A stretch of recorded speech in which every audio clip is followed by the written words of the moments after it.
I'm Jennifer the Rabbit Lady, and today I'm going to go over breeding rabbits.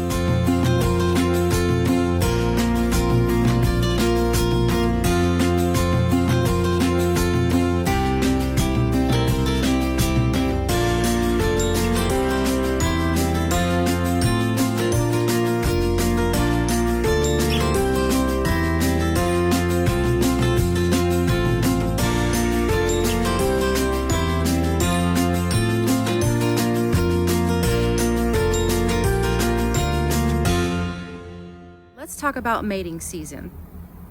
Mating season is important. Mating season needs to always be in the cooler months. You want to avoid the hot months. The reason being is because rabbits do not tolerate the hot temperatures very well, and the likelihood of them even breeding is not as likely.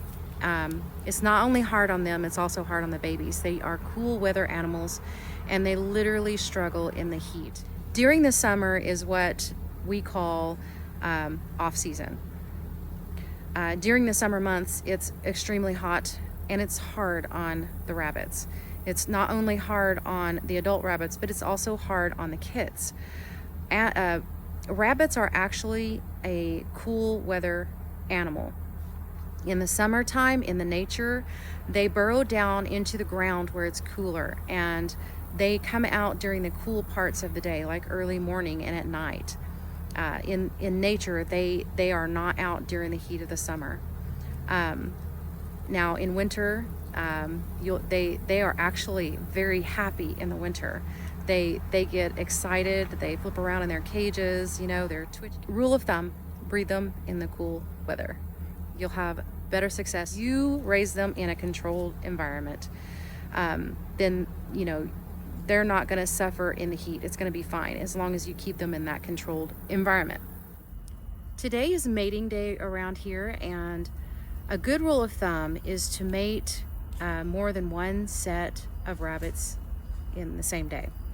The reason for that is if there was an issue with one of the does, or it's just sometimes it's overwhelming for them to have more than so many. If anything happens, you'll have the other set, and you can bring over the kits from that the other parent that there may have been issues with, and bring the other one to adopt those kits. There was a case that I had a fly strike once with one of my does, and I didn't have a backup mother, and so I lost all of the kits. So it's a good rule of thumb to go ahead and breed more than one set of rabbits in the same day, if you're able to do that because you have the space. Sorry about the train. I live near a loading dock, so it can get pretty loud sometimes. In my case here, I run a rabbitry, so I do have the space. If you don't, that's understandable, but it's just something that you might think about.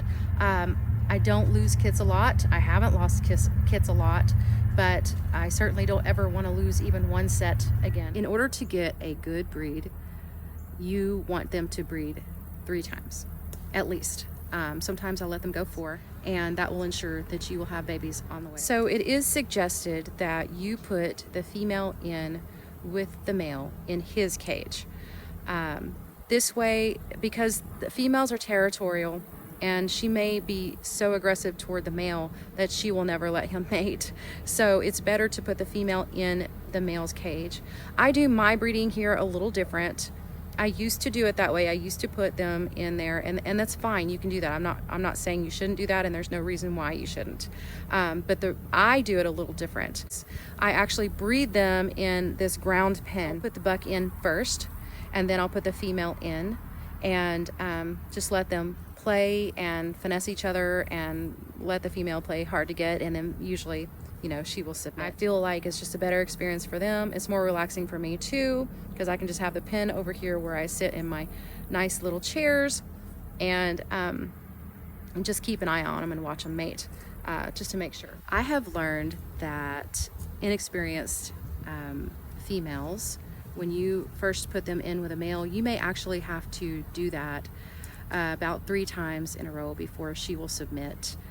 Oftentimes they don't know the other rabbit, and they're a little afraid, or they don't understand what's going on. And so sometimes you have to try them so that they can kind of get used to the male, and you know, eventually she will submit. This is actually rabbit foreplay.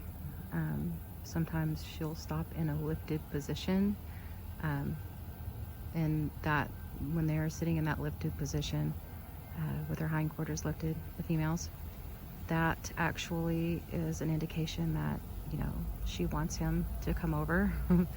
But they also play, as you can see. So this is a little example of, you know, how they foreplay. Sometimes they actually play with each other. Sometimes the girl will play hard to get, and then she'll finally let him. And she really wants him to, but she plays hard to get. So when breeding, you want what they call 3 fall-offs. And this is what it looks like.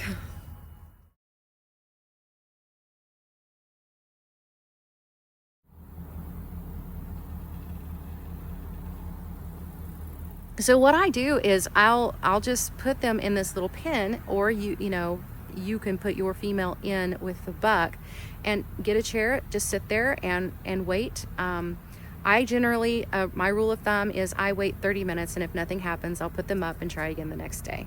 And then if that still doesn't happen, then I'll do it again the next day, and until they mate. And if they still don't mate on day 3, I'll wait a week and try it again, approximately. And usually by then they will go ahead and do that. Is my little tidbits, and if you stick around, you can see some of the bloopers at the end of the video.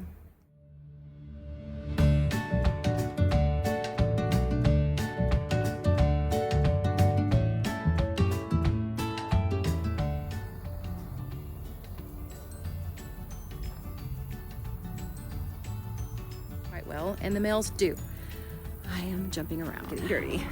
Oh, my foot was right in dirt. Okay, goodness, I can chop this video up. What was I talking about?